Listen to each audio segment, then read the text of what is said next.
हमारे नेता प्रशांत किशोर ने जो 2 दिन पहले जो मुद्दा उठाए हैं, जितने भ्रष्टाचारी हमारे एनडीए सरकार में लोग हैं, उन लोगों पे मतलब कि जो बात उन्होंने बोली है उसी के सिलसिले में हम लोग आज बैठे हुए हैं और बैठ करके उस पर विस्तार रूप से बात करेंगे और सारी जानकारी हम लोग डाटा भी कलेक्ट करके अपने पास रखे हुए हैं। इस डाटा को भी हम लोग दिखाने का काम करेंगे।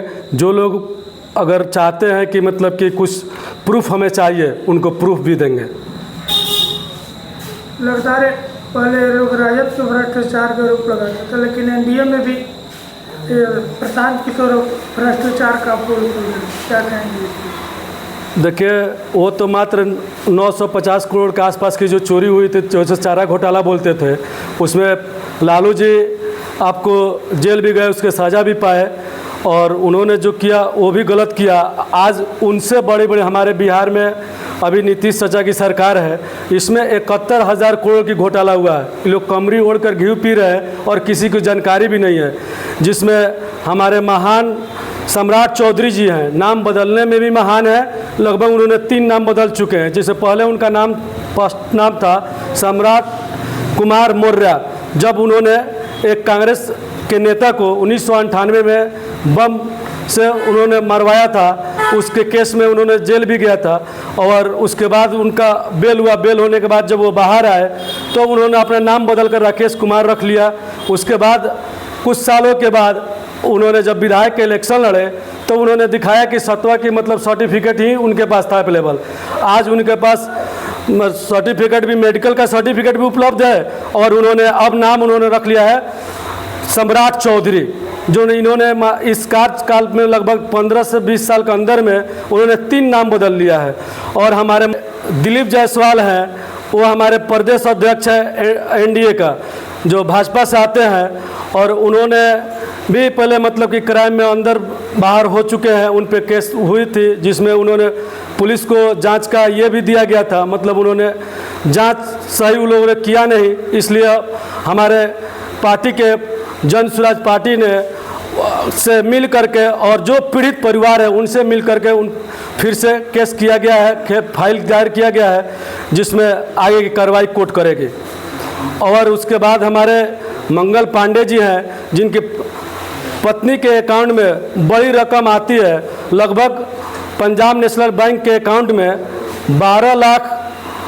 2 करोड़ 12 लाख रुपया उनके अकाउंट में आता है, जो अभी तक उन्होंने क्लियर नहीं कर पाए कि ये पैसा आया कहाँ से। प्रशांत किशोर ने बताया, पहले जो फर्स्ट बार बताया था कि 25 लाख रुपये का, तो उन्होंने बताया था कि हम अपने पिताजी से उधार लिए थे, जो बाद में हम चुकता कर दिए। तो जब 25 लाख रुपया जब वो लिए थे, जब चुकता कर जब उन्होंने साकार लिया, तो ये 2 करोड़ 12 लाख रुपया उनकी पत्नी के जो अकाउंट में आया है, वो पैसा कहाँ से आया, इसका उन्हें खुलासा करना पड़ेगा, इसका जवाब देना पड़ेगा। हम लोग उनसे मांग करते हैं कि इसका जवाब दे मंगल पांडे जी। ये भी आपको नेताजी हैं और इनका ये अपने पीए के नाम पर ज़मीन, मतलब कि 23 कट्ठा ज़मीन इन्होंने अपने पीए के नाम पर 2019 में उन्होंने अपने पीए के नाम पर ले रखा था। और वही फिर कुछ सालों के बाद उन्होंने वो ज़मीन वो अपने नाम पर वो अपने वापस ले लिए और 23 कट्ठा वो ज़मीन वापस लिए और लेने के बाद मात्र 10 लाख रुपया चुकता किए।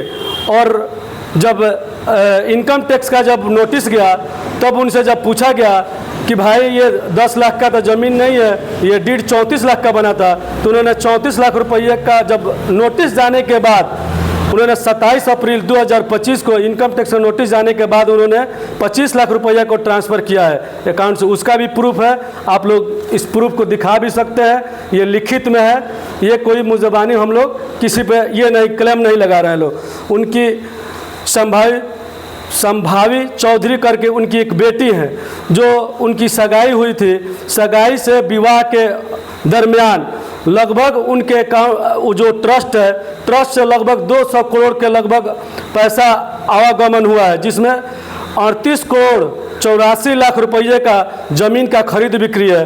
जो उनके पति हैं सायन कुणाल, जो ये ट्रस्ट बनाए हैं लोग, और इसके बारे में भी आपको अशोक चौधरी को जवाब देना पड़ेगा कि भाई ये उस ट्रस्ट का कौन ये है और पैसा ये ट्रस्ट में 200 करोड़ का आसपास कहाँ से आया और कहाँ गया। ये ट्रस्ट के बारे में अभी पूरा डाटा हमारे नेता को अभी तक नहीं मिला है, इसलिए उनको खुद अशोक चौधरी को इसके बारे में बताना पड़ेगा।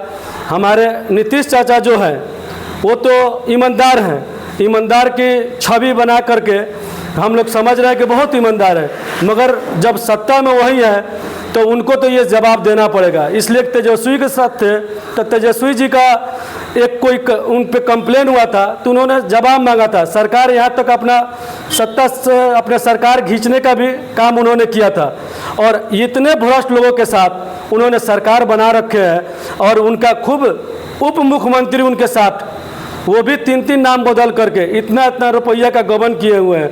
ये हम लोग हमारे जनता भी और हम लोग उन लोगों से जवाब मांगते हैं और वो लोग जवाब नहीं देते हैं तो हमारे मुख्यमंत्री मेन मालिक तो वही है बिहार का, उनको भी इस चीज़ के बारे में जवाब उनको देना चाहिए और अपने नेताओं से मांगना चाहिए।